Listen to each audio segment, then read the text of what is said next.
Let's move on to talking about the colors. We'll start with white. When you pull up the white spoiler, what jumps out at you that's not a rare, obviously, as something you'd be very happy to see in your sealed pool? I gotta talk about my buddy, the Fiend Hunter. Faceless Butcher is back, 3 mana, 1/3.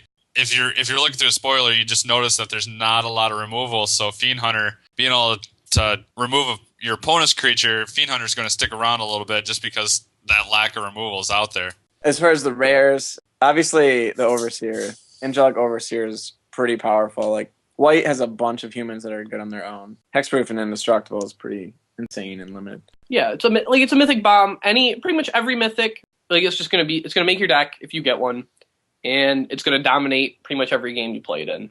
If I had that card, I would probably try and play white. The first card that actually jumped out at me on the page as I was going down, that was not a rare, was the Priest with the first word of the card I don't know how to say. Just 1 mana tap to tap a creatures. Tappers are good and have been good in pretty much every limited format I've ever played in. And this one's got like a little bit of a has got like the first example we were talking about before about the tribal matters a little bit. The fact that it can't tap other humans. So that will definitely like come into effect in your games. But in this this particular card, I don't think I think it's just always makes your deck regardless. Card's gonna be really good. I'm considering the idea of possibly having a white aggressive deck. I'm seeing two strong flying creatures. You got the Abbey Griffin, just the flying vigilance 2/2 flyer, but even the Chapel Geist, the 3 mana 2/3 flyer. I mean that seems pretty solid as a common if you're trying to draft an aggressive deck. And then also with the Cloister Youth, the double face card, it's 2 mana and you get to transform them in your upkeep when you want to. It's not just a if this happens, and then it becomes a 3/3 flyer. Excuse me, not even a 3/3 flyer, but it's just aggressive 3/3. It's just a 3/3 body. It comes out on turn 2. It doesn't really have it's got a really minor downside, and you don't even have to flip it if you don't want to. So if you can't afford the life, you can leave it back as just a 1/1 chump later in the game if you need to. He's big for his casting costs, like 2/2 for 3, and I'm sure he'll be at the core of a lot of draft decks, especially in this limited format. So speaking about the tribal theme with the priest that none of us seem to know how to say the name of him.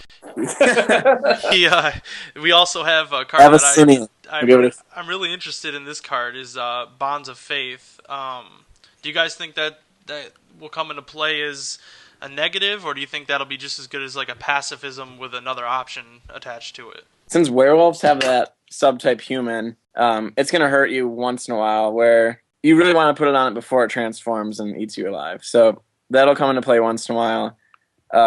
It's still fine as a pump smell, but usually enchant creatures are pretty weak and limited unless they have a pretty big upside. Obviously, you're looking at this as pacifism, but between white, green, and red, you do have a good amount of humans. So it's just something to keep in mind when you're drafting. Like you have to work around finding an archetype that can affect another variety of creature type. Like I'm not sure if black white classically has bad mana issues, but hopefully if you're drafting that card, you can get something like Victim of Night where it affects the other flip side of the coin, so you're not strangleholded by a certain creature type.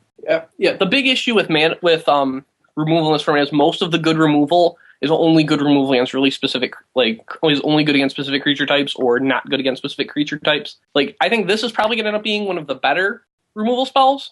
But at the same time, it's when you look at it at face value, it's not as good as most of the removal spells we've been playing with in recent limited formats. It is going to be one of the better removal spells in the format. All the removal spells in this format pretty much have weak points, and they're going to become glaringly obvious very quickly when we start playing. Do you play Bonds of Faith in your main deck if you don't have a large percentage of humans, or do you leave it for the sideboard until you see what they're playing? I think you most likely will always start this card. Oh yeah, you'd never start on the side. How much are enchantments in this set? Is there any enchantments that are threatening? I'm looking at the Silver Chase Fox. The biggest ones would be the auras, like the black one that gives everything -1/-1, but I'm not sure how many common and uncommon enchantments are going to be super important. There doesn't seem like a lot of enchantments are going to be really relevant in this particular limited format.